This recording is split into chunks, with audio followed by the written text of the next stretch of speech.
या सभेसाठी उपस्थित असलेल्या आपल्या जत विधानसभा मतदारसंघाचे माजी आमदार विक्रमदादा सावंत, ज्यांनी आताच मनोगत व्यक्त केलं, ते हनुमंतजी पवार, मनसूरभाई खतीब, विवेकजी कोकरे, आदरणीय माळी साहेब, शेंडगे बापू, इराप्पा कराडे, सुखदेवजी रायगोंड, सदा कोळेकर, चरमगोंडा पाटील, बादलजी शेख, ज्ञानेश्वरजी जाधव, आपल्या दरीबडचे जिल्हा परिषद गटाचे उमेदवार अमोलजी करांडे, ताई वनमने, व्यासपीठावरील सर्व मान्यवर, माझ्या समोर उपस्थित असणारे मला असणारी वडीलधारी मंडळी, माझे सर्व तरुण सहकारी, पत्रकार बंधू आणि भगिनींनो, आज जत विधानसभा मतदारसंघातील दरीबडची जिल्हा परिषद गटामध्ये प्रचाराच्या निमित्ताने आपण सगळे इथे उपस्थित आहोत. खर तर जत विधानसभा मतदारसंघामध्ये, जत तालुक्यामध्ये सर्वात आधी मला कुणी बोलायची संधी दिली असेल तर ती विक्रमदादा सावंत यांनी डफळापूरमध्ये दिली. आणि करांडे साहेबांना मी सांगू इच्छितो, कराडे साहेबांना, की प्रचाराला मी आलो की निश्चितपणाने विजय निश्चित असतो हे विक्रमदादांना त्या ठिकाणी माहिती आहे. आज मला विश्वास आहे की ज्या वेळेस सर्वसामान्य लोक बोलतात, सर्वसामान्यांचा आवाज ऐकतोय आणि सत्ताधाऱ्यांच्या विरोधात असलेली सर्वसामान्यांची आकस भावना बघतोय, त्यावेळेस येत्या जिल्हा परिषदेच्या निवडणुकीला सांगली जिल्हा परिषदेचा अध्यक्ष हा महाविकास आघाडीचाच असेल, हा विश्वास मला तुम्हाला सर्वांना द्यायचा आहे. सांगली जिल्हा परिषद, ज्या जिल्हा परिषदेनं यशवंतराव चव्हाण साहेब असतील, स्वर्गीय वसंतदादा असतील, स्वर्गीय राजाराम बापू असतील, यांचा विचार जपण्याचं काम केलं. आदरणीय आबांनी, आदरणीय पतंगराव कदम साहेबांनी, त्याचबरोबर जयंत पाटील साहेबांनी, या सर्व चांगल्या लोकांच्या, महापुरुषांच्या विचाराने ही जिल्हा परिषद चालवण्याची भूमिका आजपर्यंत घेण्याचा प्रयत्न केला. सर्वसामान्य माणसापर्यंत जिल्हा परिषदेच्या माध्यमातून पोहोचायचं, त्यांच्या अडचणी सोडवायच्या, सत्तेच्या विकेंद्रीकरणाचा विचार यशवंतराव चव्हाण साहेबांनी मांडला आणि सामान्य माणसाला ताकद दिली गेली पाहिजे, यासाठी स्थानिक स्वराज्य संस्था निवडणुका उभ्या केल्या गेल्या.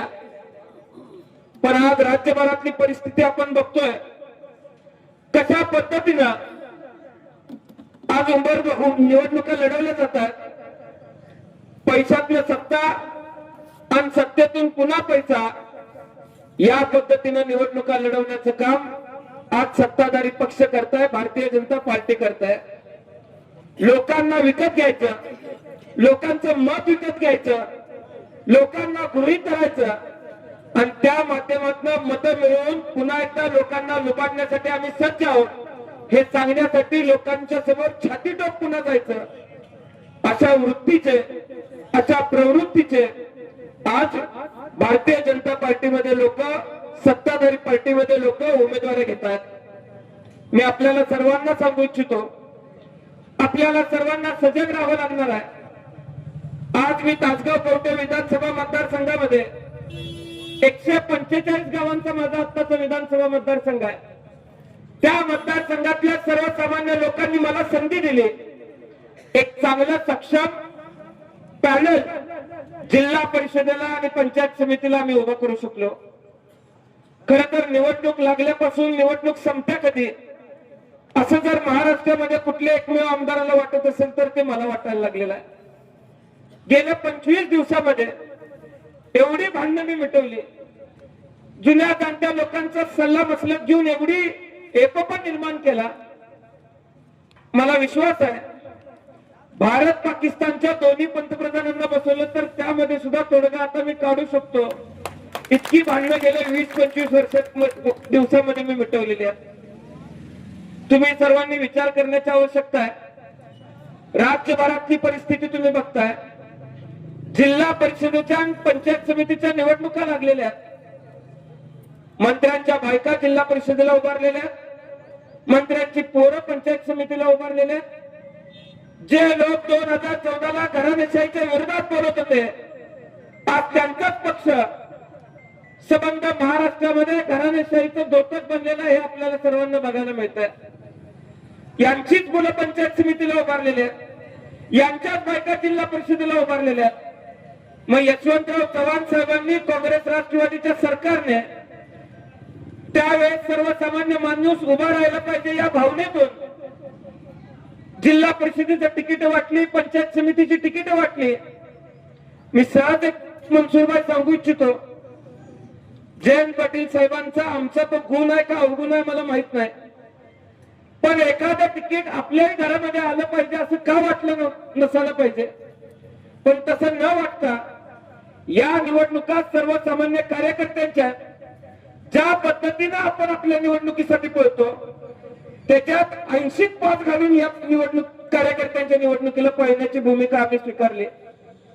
आणि आज आपण बघतोय, मला विश्वास आहे की तासगाव कवठेमंकाळ विधानसभा मतदारसंघामध्ये सत्ताधारी पक्ष कितीही पैसे वाटू दे, सत्ताधारी पक्ष कितीही ताकद लावू दे, भारतीय जनता पार्टीचा एकही पंचायत समितीचा सदस्य आणि एकही जिल्हा परिषदेचा सदस्य आम्ही निवडून येऊन दाखवणार नाही, एवढाच विश्वास तुम्हाला आज या ठिकाणी द्यायचा आहे.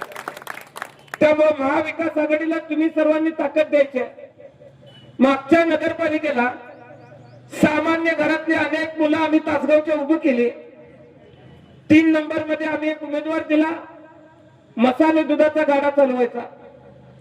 11 नंबर वॉर्डामध्ये एक उमेदवार दिला, तिथं उमेदवार सापडत नव्हता, म्हणून एक बँकेत मुलगा जो परमनंट नाही त्याला पाठीवर बॅगच घेऊन आला 3 वाजता. ही दोन्ही माणसं आम्ही नगरपालिकेच्या निवडणुकीला निवडून आणली. आणि एक दिवस साधारण 10-12 दिवस गेल्यानंतर मला तो भेटायला आला. सर्वसामान्य कार्यकर्त्याच्या अपेक्षा काय असतात, मला म्हणला, दादा नगरसेवक झाल्यापासून बँकेत सगळी सरळ बोलायला लागल्या. सामान्य कार्यकर्त्याच्या अपेक्षा काय असतात, त्याला ताकद दिली तर समाजामध्ये परिवर्तन घडवण्याचं काम तो करू शकतो. आज मला विश्वास आहे की अमोल कराडे असतील आणि लक्ष्मण चव्हाण असतील, यांच्या माध्यमातून या जिल्हा परिषद गटामध्ये परिवर्तन घडवण्याचं काम, मग ते कामाच्या माध्यमातून असेल, सत्तेच्या माध्यमातून असेल, तुम्हाला आम्हाला सर्वांना घडवण्याचं काम त्या ठिकाणी करायचं आहे. जत विधानसभा क्षेत्रामधल्या अनेक बातम्या आम्ही ऐकतोय, बघतोय. मनरेगामध्ये मोठा भ्रष्टाचार चालू असं पेपरात छापून येतंय. आज भ्रष्टाचार करणारी माणसं जिल्हा परिषदेच्या उमेदवारी घ्यायला लागली. आज पैसे वाटून तुम्हाला ते निवडून आले तर उद्या तुम्हाला पुढच्या 5 वर्ष लुबाडण्यासाठी ते पुन्हा तुमच्या समोर छातीतोपपणे उभे राहतील. या गोष्टीचा विचार तुम्ही सर्वांनी करण्याची आवश्यकता आहे. सगळीकडे मी बघतोय मताला रेट काढलाय 5,000, 10,000. आम्ही पैशाला झाडाला पैसे लागलेत काय असं आजपर्यंत वाक्य सहज म्हणायचो, पण यांच्या मनातली झाडं एकदा तपासली पाहिजेत असं आता वाटायला लागले. एवढे पैसे आणतात कुठनं? सर्वसामान्यांना लुबाडून, सर्वसामान्यांच्या योजनात हात घालून ते पैसे खिशात घालायचे आणि निवडणुका लागल्या की पुन्हा तेच पैसे लोकांना वाटायचे अशी परिस्थिती निर्माण झालेली आहे. काय परिस्थिती आहे मराठी शाळांची? जिल्हा परिषदेच्या शाळांमध्ये जातो कोण? गावगाड्यामध्ये राबणाऱ्या कष्टकऱ्यांची पोरं जिल्हा परिषदेच्या शाळेमध्ये जातात. आज तुम्ही शिक्षकांवरचा भार बघताय. शिक्षकांची काय परिस्थिती केलेली आहे? मी काल परवा वाचत होतो, गावात भटकी कुत्री मोजण्याचं काम शिक्षकांना दिलेलं आहे. शिक्षकांनी पोरं शिकवायचे का भटकी कुत्री मोजायचे? आज भाजप सरकारचे सत्ताधारी पक्षाचं एकच धोरण आहे, सर्वसामान्य बहुजनांची पोरं जर शिकले तर यांच्या सत्तेला छेद देण्याचं काम महाराष्ट्रातला बहुजन समाजाचा मुलगा करेल, पोरगा करेल. त्याला कायमचं अशिक्षित ठेवून, समाजातल्या प्रक्रियेतून बाहेर ठेवून, राजकीय प्रक्रियेतून बाहेर ठेवून नेहमी सत्ता केंद्र आपल्या ताब्यात ठेवण्याचं काम यांच्या पक्षात आहे. हे आता आपण सर्वांनी ओळखण्याची गरज आहे. शेतकऱ्याची परिस्थिती अत्यंत दयनीय आहे. जर त्या 6.5 टीएमसी पाणी जयंत पाटील साहेब जलसंपदा मंत्री असताना झालं, त्यावेळेस सावंत साहेब आमदार होते. अनेक बैठकीचा मी साक्षीदार आहे. आज आपण बघतोय काम कुठल्या पद्धतीनं चालू आहे, कुठल्या गतीनं चालू आहे, किती काय दर्जाचं चालू आहे, आणि आपण सर्वांनी या सगळ्या गोष्टी तपासण्याची आवश्यकता आहे, ओळखण्याची आवश्यकता आहे. त्यामुळे माझी जत विधानसभा क्षेत्रातल्या लोकांना विनंती आहे, सर्वसामान्य कष्टकरी शेतकऱ्याच्या पाठीमागे उभा राहणाऱ्या, सर्वसामान्य विद्यार्थ्याच्या मागे उभा राहणाऱ्या, त्या विद्यार्थ्यांना शिकवणाऱ्या शिक्षकाच्या मागे उभा राहणाऱ्या, माता भगिनींच्या सन्मानाच्या मागे उभा राहणाऱ्या उमेदवारांनाच तुम्ही सर्वांनी निवडून देण्याचं काम आज या मतदारसंघामध्ये करायचं आहे. तुम्ही सर्वांनी आम्हाला उभं करण्याचं काम करायचं आहे. मी तुम्हाला विश्वासानं सांगतो, तुम्ही ताकद दिली तर आमच्यासारख्या उमद्या तरुणांना काम करण्याचं बळ मिळतं. आज आरेवाडीला आबांच्या माध्यमातून त्या काळामध्ये 8 कोटीचं आरेवाडीचं मंदिर आम्ही उभं केलं. त्याच्यानंतर साधारण 10 कोटी रुपये आम्ही आणून तिथला परिसर डेव्हलप केला. अजितदादांबरोबर 6 फेब्रुवारी नंतर बैठक आम्ही आयोजित केली होती. साधारण 164 कोटींचा प्रस्तावाला या अर्थसंकल्पामध्ये मान्यता देण्यात यावी, यासाठी आरेवाडीतल्या सगळ्या पुजाऱ्यांना घेऊन आम्ही त्यांना भेटणार होतो. आमचं दुर्दैव आहे की अजितदादा आपल्यातून निघून गेले. ग्रामीण महाराष्ट्राचा चेहरा हरवला. आपण सगळे मिळून बघताय, एखादं नेतृत्व घडायला 20-25 वर्ष लागतात.